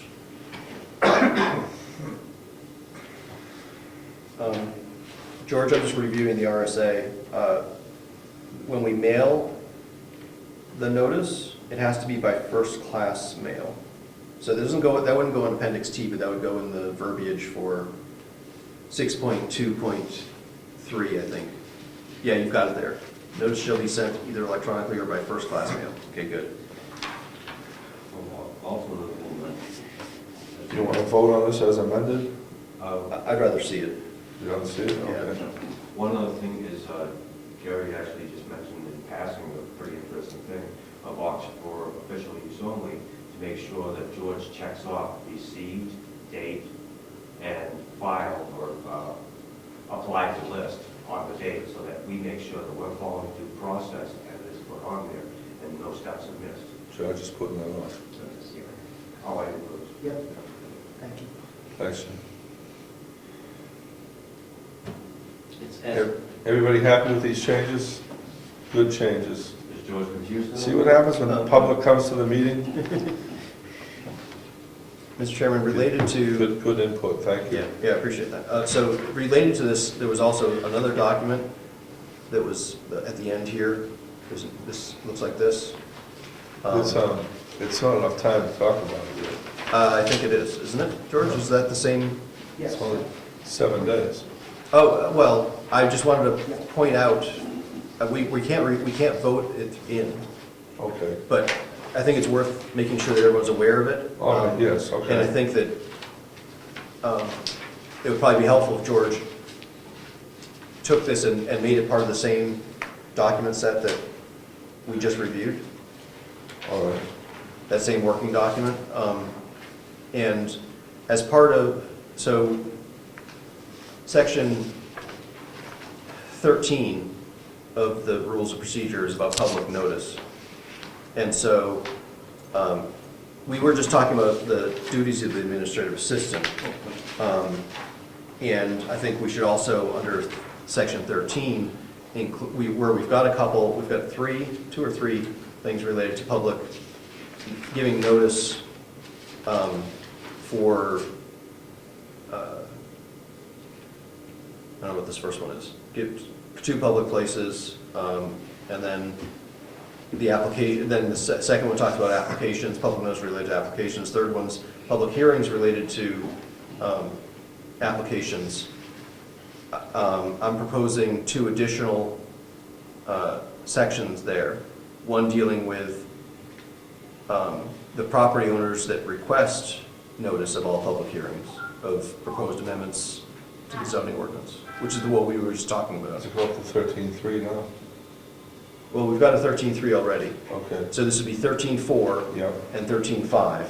okay. So those are, so the one related to the list, the other related to the 100 or fewer properties. And these both address the new legislation. These are addressing new legislation, and if you go and compare it to the text of 675:7, it's almost completely copied and pasted out of there. Do you want to read it out? Sure. This is proposed new section 13.4 of the Rules of Procedure. 13.4, pursuant to RSA 675:7, any person owning property in the municipality may request notice of all public hearings on proposed amendments to the zoning ordinance, and the municipality shall provide notice at no cost to the person, electronically or by first-class mail. To request notice, a property owner shall submit the public hearing notification form to the administrative assistant. Okay, we got to add that appendix T on there. Yeah, so To be George, consistent. just make sure, I guess I wasn't sure which appendixes was going to end up being, but yeah, that's a good idea. So, and then section 13.5, this is also a new section, pursuant to RSA 675:7, if a proposed amendment to a zoning ordinance would change a boundary of a zoning district, and the change would affect 100 or fewer properties, notice of a public hearing on the amendment shall be sent by first-class mail to the owners of each affected property. If a proposed amendment to a zoning ordinance would change the minimum lot sizes or the permitted uses in a zoning district that includes 100 or fewer properties, notice of a public hearing on the amendment shall be sent by first-class mail to the owner of each property in the district. Notice by mail shall be sent to the address used for mailing local property tax bills. A good faith effort and substantial compliance shall satisfy the notice by mail requirements.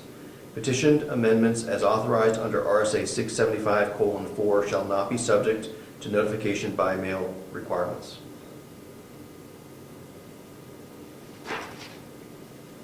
Why would they not be subject? That's what the RSA says.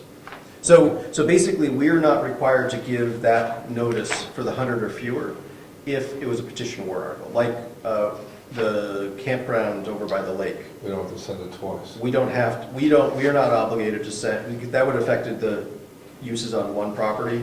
We're not obligated to send out that notice to that one property owner. They already know about it, they're petitioning.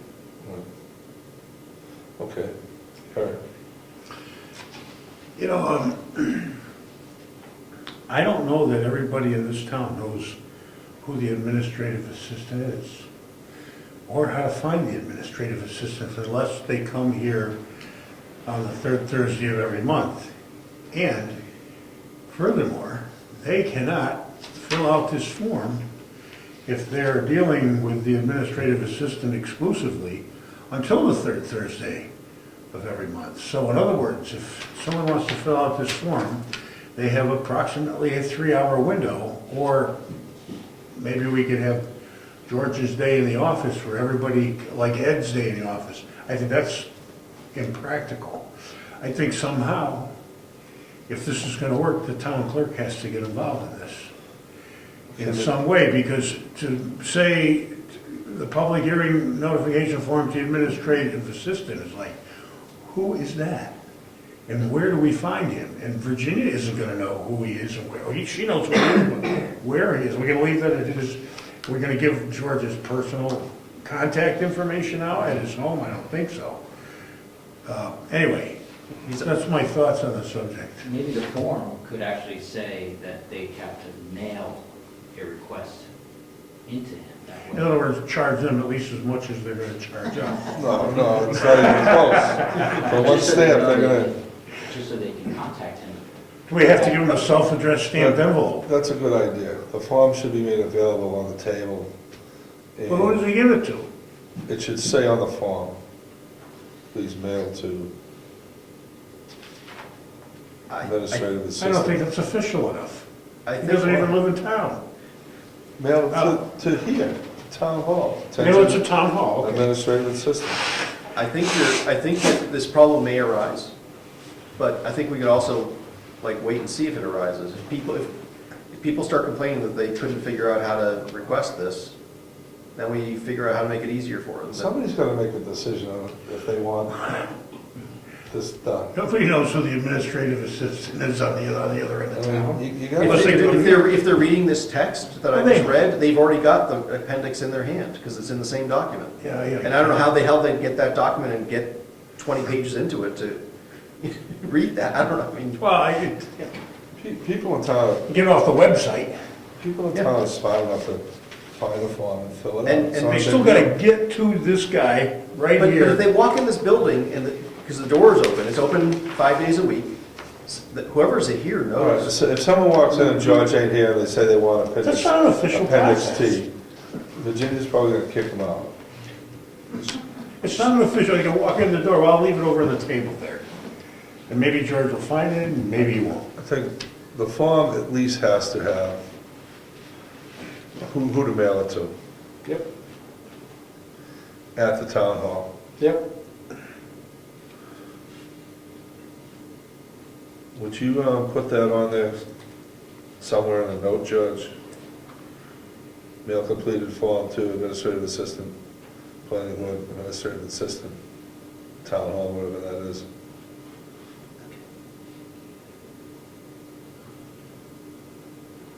Okay, Yeah, put the address on it too. okay. Fine with me. All right, we're not gonna talk about this anymore. So one suggestion for good, Old business is gonna be 2 pages next time. By the way, it's Senate Bill 228, and it's Senator Bradley. Right. Just look it up.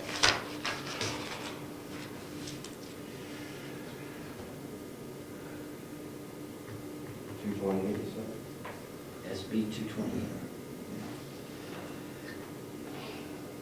Mr. Chairman, Yes, one other bookkeeping thing that I noticed in the rules of procedure is that we've got section 13, which is public notice.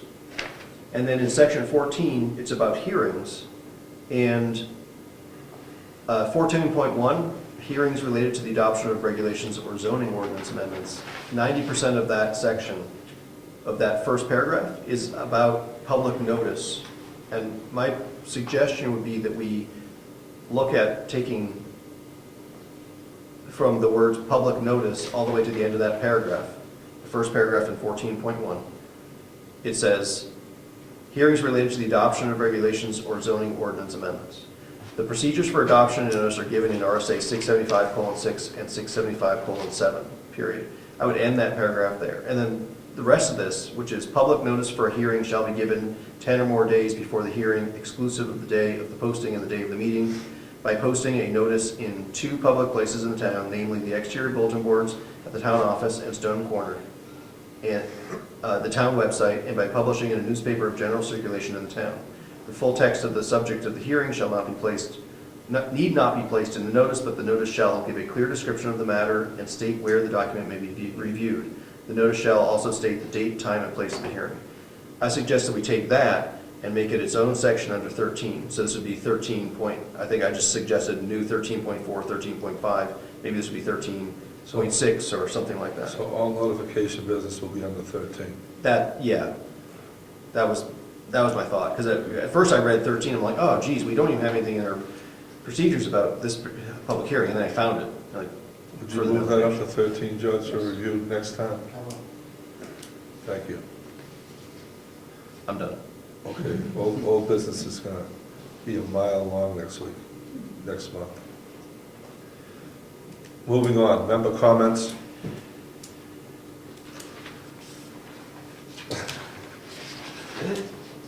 I just wanted to report that I am picking up our books tomorrow, our SRPC policy meeting that we're having tomorrow. So I'll be Well, that's an old, I'm picking up this type yeah, tomorrow. all right. What are Thank those you. books? The land use and regulation book.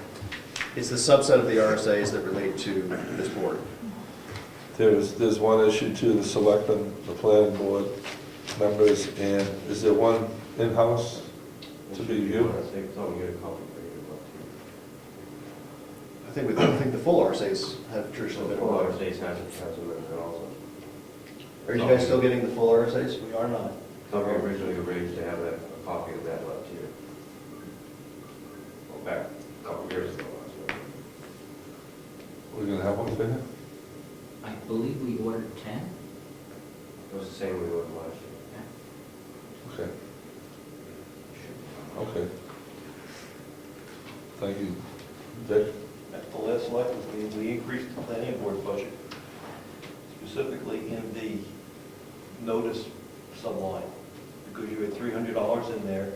First bill already was $200, and we went again for another, was like $300. 290 something. So we went up to $600 on that line, and so you're not surprised when you see the budget. It's more than you put in, You guys just spend money hand over fist. right out of the box. We're gonna be buying a lot of stamps too. Yeah, we don't have We're gonna- postage in we're there. gonna- We don't have, that's a good point. We didn't put postage in there either. Or you didn't put postage in. Well, Once for words. we did that a while ago, didn't we? This came out. Next year we'll put in postage. Well, we'll see how long the list is next year. Yeah, we'll have an idea what to put in.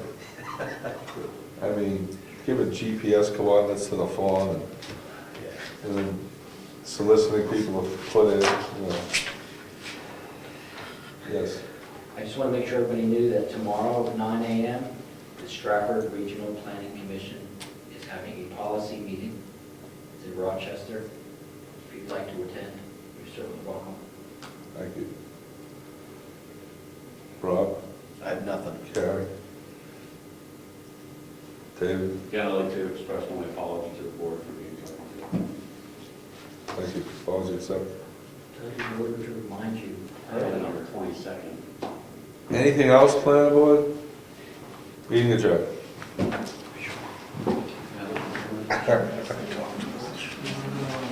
Very well.